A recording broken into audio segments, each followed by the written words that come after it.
Republican presidential candidate Ben Carson's been lashing out at the media, and he's getting support from a UCCS political science class. New at 6 o'clock, KRDO News Channel 13's Eric Fink explains why and asks if it could actually help Carson's chances.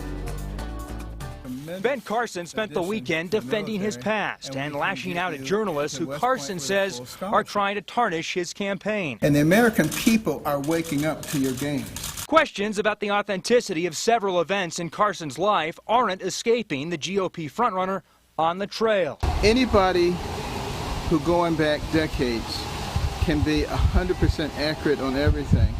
If you can show me that person, I will sit at their knee and learn. The war between Carson and the media is something Joe Postel's political science students are watching closely, and they're siding with Carson. A lot of it was unfounded. A lot of the accusations they brought against him were pretty unfounded.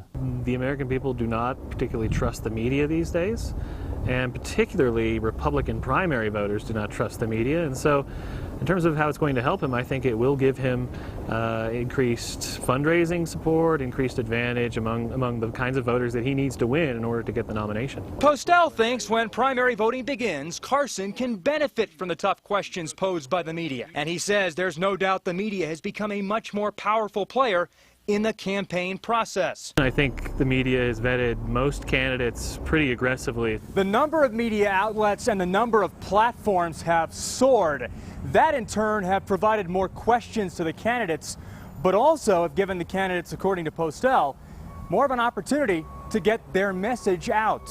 Especially over the last 10 to 12 years, what's really changed, I think, is the volume of scrutiny, not so much the depth of it or the intensity of it. As for Carson, he hopes voters aren't swayed by the latest revelations. People are clearly able to see what's going on. The number of people who come up and say, don't let them get you down. In Colorado Springs, Eric Fink, KRDO News Channel 13. And Carson will be front and center along with Donald Trump and the others tomorrow night in the next GOP debate in Milwaukee. Well, a new study from